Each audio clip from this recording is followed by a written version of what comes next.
ಶಿವಮೊಗ್ಗ ಜಿಲ್ಲೆಯ ಶಿಕಾರಿಪುರ ತಾಲೂಕಿನ ತಾಳಗುಂದ ಹೋಬಳಿಯ ಬೆಳ್ಳಿಗಾವಿ ಗ್ರಾಮ ಪಂಚಾಯತ್ ಸದಸ್ಯರಾದಂಥ ಶ್ರೀಮತಿ ಲಲಿತಮ್ಮ ವೈಫ್ ಆಫ್ ಹನುಮಂತಪ್ಪ ಇವರಿಗೆ ಗ್ರಾಮ ಸ್ವರಾಜ್ಯ ಸಾಮಾಜಿಕ ಸೇವಾ ಸಂಸ್ಥೆ ಈ ಒಂದು ಕಾರ್ಯಕ್ರಮಕ್ಕೆ ಆತ್ಮೀಯವಾಗಿ ಸ್ವಾಗತವನ್ನು ಬಯಸ್ತೇನೆ. ಸ್ವಾಗತ. ನೀವು ರಾಜಕೀಯಕ್ಕೆ ಬರೋದಕ್ಕಿಂತ ಮುಂಚೆ ನಿಮ್ಮ ಕೆಲಸ ಏನ್ ಮಾಡ್ಕೊಂಡಿದ್ರಿ? ವ್ಯವಸಾಯ ಮಾಡ್ತಿದ್ವಿ. ವ್ಯವಸಾಯದ ಜೊತೆ ಮತ್ತೇನು ಗ್ರಾಮದ ಕೆಲಸಗಳು? ಅಂಗಡಿ ಮಾಡ್ಕೊಂಡಿದ್ದೀರಿ ಸ್ವಲ್ಪ. ಅದ್ರ ಜೊತೆಗೆ ಸ್ವಲ್ಪ ರಾಜಕೀಯಕ್ಕೆ ಓಡಾಡ್ತಾ ಇದ್ವಿ. ಮೊದಲಿನ ಸ್ವಲ್ಪ ರಾಜಕೀಯದಕ್ಕೆ ಮೇಡಮ್ ಯಾವ್ದಾರ ಸಂಘ ಸಂಸ್ಥೆಗಳಲ್ಲಿ? ಸಂಘಗಳು ಅವರು ಕೆಲವೊಂದು ಸಂಘಗಳಿಗೆ ಇದ್ರು, ಈಗ ಅದಾರ್ರಿ. ಸರ್, ರಾಜಕೀಯಕ್ಕೆ ಯಾಕೆ ಬಂದ್ರಿ?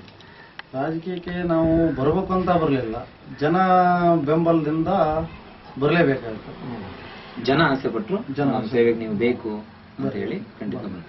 ಸರ್, ಜನ ಇವತ್ತು ಆಸೆ ಪಟ್ಟರು, ನಿಮ್ಮನ್ನು ರಾಜಕೀಯ ಕರೆತಂದ್ರು, ಇವತ್ತು ಗೆಲ್ಸಿದ್ದಾರೆ, ಒಬ್ಬ ಗ್ರಾಮ ಪಂಚಾಯತ್ ಸದಸ್ಯರಾಗಿ ನಿಮ್ಮನ್ನ ಇಲ್ಲಿ ಗುರುತಿಸಿದ್ದಾರೆ.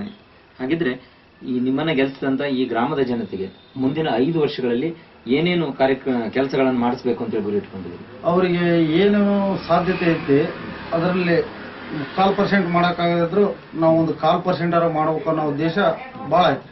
ಅಂದ್ರೆ ಸರ್ಕಾರದಿಂದ ಏನು ಮೂಲಭೂತ ಸೌಕರ್ಯಗಳು ಸಿಗ್ತವೆ ಅದನ್ನ ಕನಿಷ್ಠ ಮಟ್ಟದಲ್ಲಿ ಜನರಿಗೆ ಕೊಡ್ಲೇಬೇಕು ಅಂತ ಹೇಳಿ ಮಾಡಲೇಬೇಕು. ಖಂಡಿತ ಸರ್. ಈಗ ಕನಿಷ್ಠ ಮಟ್ಟದ ಸೌಲಭ್ಯಗಳು ಅಂದಾಗ ಒಂದು ನೀರಿನ ವ್ಯವಸ್ಥೆ ಇರಬಹುದು, ಅಥವಾ ಮನೆಗಳ ವ್ಯವಸ್ಥೆ, ನಿವೇಶನಗಳ ಹಂಚಿಕೆ, ಮತ್ತೆ ಚರಂಡಿ ಕಾಲುವೆಗಳ ನಿರ್ಮಾಣ ಅಂತ ಇರುತ್ತೆ ಸರ್. ಈಗ ಮಾಡ್ತಾ ಇದಾವೆ, ಮುಂದೆ ಮಾಡ್ತಾ ಇದ್ದಾರೆ. Okay sir. ಈಗ ಇಷ್ಟೆಲ್ಲ ಕಾರ್ಯಕ್ರಮಗಳನ್ನ ಮಾಡೋ ನಿಮಗೆ ಸರ್ಕಾರ ಆ ಅಭಿವೃದ್ಧಿ ಕೆಲಸಗಳಿಗೆ ಕೊಡ್ತಕ್ಕಂಥ ಅನುದಾನ ಎಷ್ಟು ಮಟ್ಟಿಗೆ ಸಾಕಾಗ್ತಿದೆ? ಅದು ಅವ್ರು ಕೊಡೋದು ಜನಕ್ಕೆ ಸಾಕಾಗ್ತಾ ಇಲ್ಲ. ಆದ್ರೂ ನಾವು ಕೇಳ್ತಾ ಇದ್ದೇವೆ, ಇನ್ನು ಮಾಡೋಣಪ್ಪ ಅಂತ ಹೇಳ್ತಾ ಇದಾರೆ. ಮಾಡ್ಸೋಣ, ತರ್ಸೋಣ, ಕಳಿಸ್ತೇವೆ. ಅಂದ್ರೆ ಎಲ್ಲೋ ಒಂದ್ ಕಡೆ ನೇರವಾದ ಅನುದಾನವನ್ನ ಗ್ರಾಮ ಪಂಚಾಯತ್ ಸದಸ್ಯ ಕೊಟ್ರೆ ಇನ್ನೂ ಉತ್ತಮವಾದ ಕೆಲಸಗಳನ್ನು ಮಾಡೋಕೆ ಸಾಧ್ಯವಾಗುತ್ತೆ ಸರ್. ಹಾಗೆ ಅನುದಾನ ಬಂದ್ರೆ ಉತ್ತಮವಾದ ಕೆಲಸಗಳನ್ನ ಗ್ರಾಮಕ್ಕೆ ಖಂಡಿತವಾಗಿ ಕೂಡ ನೀವು ಮಾಡೇ ಮಾಡ್ತೀರಿ. ಆದ್ರೆ ಎಲ್ಲೋ ಒಂದ್ ಕಡೆ ಗ್ರಾಮ ಪಂಚಾಯತಿಯಿಂದ ನಿಮಗೆ ಕೊಡ್ತಕ್ಕಂಥ ಗೌರವಧನ, ಅದ್ರ ಬಗ್ಗೆ ನೀವೇನ್ ಹೇಳ್ತೀರಿ ಸರ್? ಗೌರವಧನ ಸಾಕಾಗ್ತದ?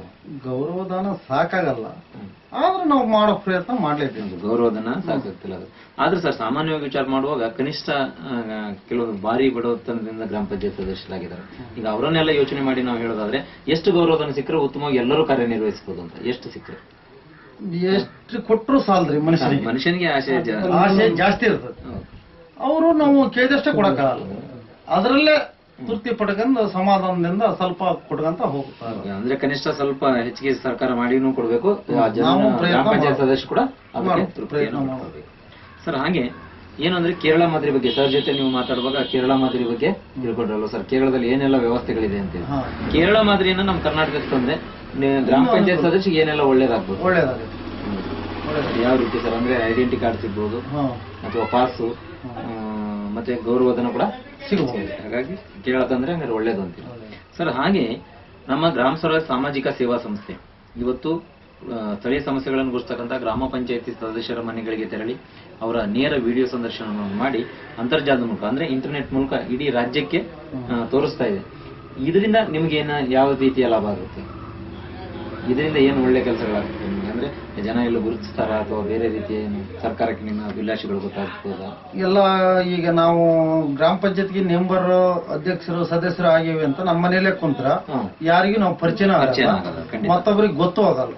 ಈಗ ನಾವು MLA ಹತ್ರ ಹೋಗಿ ನಿತ್ರ, ನಾವು ಸುಮಾರು ಒಂದು 10-15 ಜನ ಅದಾವೆ ನಮ್ ಗ್ರಾಮ ಪಂಚಾಯತ್ಗೆ. ಅವರಲ್ಲಿ ಹೋಗಿ ನಿತ್ರ ಯಾರೋ ಒಬ್ರು ದಿನನಿತ್ಯ ಹೋಗ್ತಿರ್ತಾರ, ಅವರಿಗೆ ಕೆಲಸ ಇರಲ್ಲ, ಅವ್ರು ದಿನನಿತ್ಯ ಶಿಕಾರಪುರ ಶಿವಕೊಪ್ಪ ಓಡಾಡ್ತಾ ಇರ್ತಾರೆ.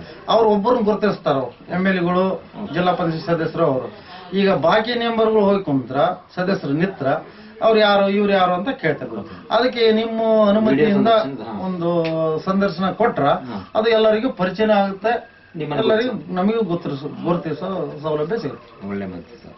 ಹಾಗೆ ಸರ್, ಏನಂದ್ರೆ ಗ್ರಾಮ ಸ್ವರಾಜ್ಯ ಸಾಮಾಜಿಕ ಸೇವಾ ಸಂಸ್ಥೆ ಸ್ಥಳೀಯ ಮಟ್ಟದ ನಾಯಕರಾದಂತಹ ಗ್ರಾಮ ಪಂಚಾಯತ್ ಸದಸ್ಯರು ಮತ್ತು ಅಧ್ಯಕ್ಷರು, ಉಪಾಧ್ಯಕ್ಷರುಗಳನ್ನ ಜಿಲ್ಲಾ ಮಟ್ಟದಲ್ಲಿರುವ ಅಥವಾ ರಾಜ್ಯ ಮಟ್ಟದಲ್ಲಿ ಒಂದು ಕಡೆ ಸೇರಿಸಿ ಒಂದು ಸಮಾವೇಶವನ್ನು ಆಯೋಜನೆ ಮಾಡಿ, ಸಮಾವೇಶವನ್ನು ಮಾಡಿ ಸರ್ ಹೇಳಿದಾಗೆ 10 ಕೇರಳ ಮಾದರಿಯ ಬೇಡಿಕೆಗಳನ್ನ ಸರ್ಕಾರಕ್ಕೆ ಕೊಟ್ಟು ಅವನ್ನ ಮಂಜೂರು ಮಾಡೋದ್ರಲ್ಲಿ ಒತ್ತಡ ತರೋದಕ್ಕೆ ನಾವು ಕಾರ್ಯಕ್ರಮಗಳನ್ನು ಇಟ್ಕೊಳ್ತೀವಿ. ಸರ್, ನೀವು ಪ್ರತಿಯೊಂದು ಕಡೆಗೆ ನಡೆಯುವ ಕಾರ್ಯಕ್ರಮಕ್ಕೆ ನೀವು ಆಗಮಿಸಿ ನಮಗೆ ಯಾವ್ಯಾವ ರೀತಿಯ ಎಲ್ಲಾ ರೀತಿಯ ಸಹಕಾರ ಕೊಡ್ತೀರಾ?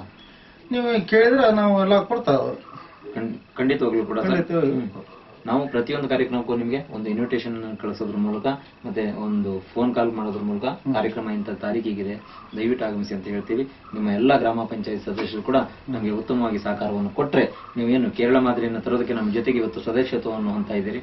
ಖಂಡಿತ ನಾವು ಅದನ್ನು ತರೋದಕ್ಕೆ ನಮ್ಮ ಸಂಸ್ಥೆಯಿಂದ ತುಂಬಾ ಪ್ರಯತ್ನಗಳನ್ನು ಕೂಡ ಮಾಡ್ತೀವಿ ಅಂತ ಹೇಳ್ತಾ, ಹಾಗೆ ಸರ್ ಇದುವರೆಗೆ 10 ನಿಮಿಷಗಳ ಕಾಲಾವಕಾಶ ನಮ್ಮ ಈ ಒಂದು ನೇರ ವಿಡಿಯೋ ಸಂದರ್ಶನದ ಕಾರ್ಯಕ್ರಮದಲ್ಲಿ ಇವತ್ತು ನೀವು ಭಾಗಿಯಾಗಿದ್ದೀರಿ.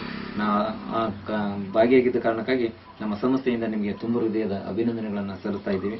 ಹಾಗೆ ಸರ್ ಈ ಬಾರಿಯ ಚುನಾವಣೆಯಲ್ಲಿ ಇವತ್ತು ಮೇಡಮ್ ಅವರು ವಿಜೇತರಾಗಿ ಒಬ್ಬ ಸದಸ್ಯರಾಗಿದ್ದಾರೆ. ಖಂಡಿತ ಕೂಡ ಮುಂದಿನ ಬಾರಿ ಕೂಡ ನಿಮಗೆ ಈ ಒಂದು ಅವಕಾಶ ಒದಗಿ ಬರಲಿ, ನಿಮ್ಮ ಹೆಚ್ಚಿನ ಸೇವೆ ಸಮಾಜಕ್ಕೆ ಸಿಗ್ತಾ ಇರಲಿ ಅಂತ ಹೇಳ್ತಾ, ದಯವಿಟ್ಟು ನಮ್ಮ ಗ್ರಾಮ ಸ್ವರಾಜ್ ಸಾಮಾಜಿಕ ಸೇವಾ ಸಂಸ್ಥೆ ನಿಮ್ಮನ್ನ ಇವತ್ತು ನಿಮ್ಮ ಮನೆ ಬಾಗಿಲಿಗೆ ಒಂದು ಅಭಿನಂದಿಸುವ ಒಂದು ಕಾರ್ಯಕ್ರಮವನ್ನು ಮಾಡ್ತಾ ಇದ್ದೀವಿ. ದಯವಿಟ್ಟು ಈ ಅಭಿನಂದನಾ ಪತ್ರವನ್ನು ಸ್ವೀಕರಿಸಬೇಕು ಮೇಡಮ್.